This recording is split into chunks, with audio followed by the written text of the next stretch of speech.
Good morning from a different end of the garden. Now our property is pretty sloped, and so with me building my garden beds so that the water will flow evenly along the garden bed, I have to measure it to make sure that it is actually on contour. This morning I'm wanting to mark out my new garden bed down there on contour 3, below contour 2 and below contour 1. Now these two were kind of marked online, and they were marked with an A-frame. Let me show you an A-frame.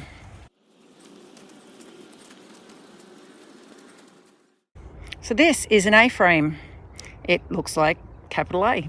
You join two pieces of wood at the top and put a third one to hold the frame rigid, and then with a weight at the end of the string you let it hang, and that will tell you where level is. Now how does that work? We used a very heavy padlock on the bottom of our string, and then we took the A-frame inside the house where we assumed the floors are reasonably level. The weight of the padlock pulled the string straight down thanks to gravity, and then we could mark where the string touched the timber. You can see there's a little black mark there. So when we were marking this, we knew that if the string was hanging straight down and bouncing on that position there, we knew that these legs of the A-frame were level. So then I would mark my starting point, and then I would move this end of the leg around until the string was falling and bouncing right in the middle of the A-frame on the line. And then I'd mark that leg, and then I'd move the A-frame along. So this was now the starting point, and I'd find the next. As you can imagine, every time you measure a short amount, the margin for error is multiplied. So by the end, my contours may not have been quite level. So someone suggested I should try a bunyip level. Come see my bunyip level.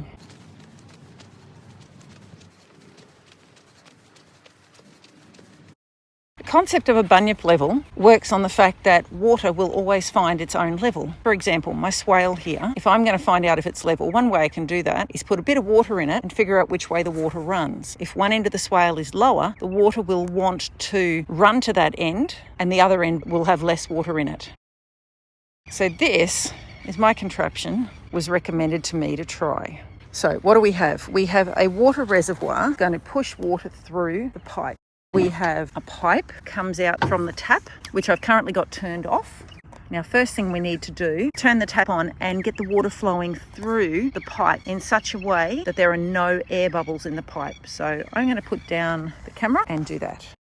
Okay, so I have spread the pipe out and I've turned the tap on. Where's the water level? Oh, it's way up there. Okay, so that there, I don't know if you can see the water level moving. So that indicates that is the same height as the water in the reservoir. Something about that doesn't sound right. It feels awfully high, but maybe it's right. It's a very sloped property. Maybe that's right. You can put some food colouring in so you can see the end of the water, and I'd usually put a few drops of food colouring in the pipe end, not the reservoir end, because that's a lot of food colouring to colour that. I'm going to go and check if there are any air bubbles along the pipe to see if they can be messing with the water levels. No air bubbles, and I've now got my pipe up here near the water reservoir, and you can see that the height of the water in the pipe is the same as the height of the water in the reservoir. Now I know that they're working accurately because it's the same height. There you go. So if I was to move this to another place, the water level would rise or fall according to whether the stake, my water level, is higher or lower than this particular point. So this morning my task is to mark the contour for this bed so I can have a swale on contour. This is the point I wanted to start this bed. It's 2 meters from the other bed, which means 2 stripes of the ride-on. Oh yes, look at my lovely path. When Gabriel mows it for me, it's just stunning. And it is a most beautiful place to be when it's freshly mowed and all under control. Yes, we humans are control freaks, aren't we? And it's starting to mat just beautifully where he's been mowing for a while, where the garden bed's been established for longer. And it's just lovely. So a special gift to me from my mower man is when he comes and mows my garden.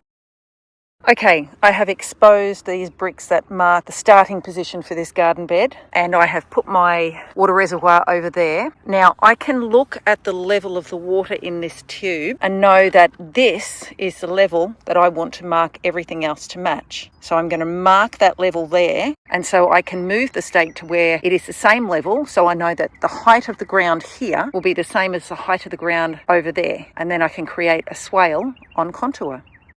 So I'm about 1.5 meters away from that first mark, and you can see the water level here where I am is not the same as the mark. So is this point higher or lower? Well, let's make it what I know is higher, and the water level drops right down to there. So we know this point is higher because the water has dropped to match what's in the reservoir. We have a family group of 3 pardalotes up in this tree just above me.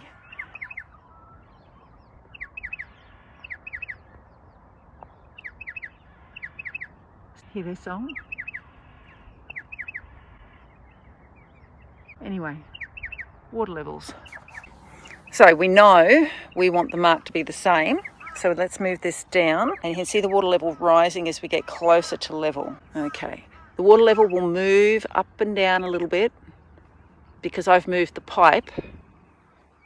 I've disturbed the water that's in the pipe. There, so that's level. So I will place a brick directly behind the stake because that's where it was when I first measured it, and then we'll go to the next spot. Okay, so I have marked 1, 2, 3, 4 different places along the line, and as you can see, they're not perfect.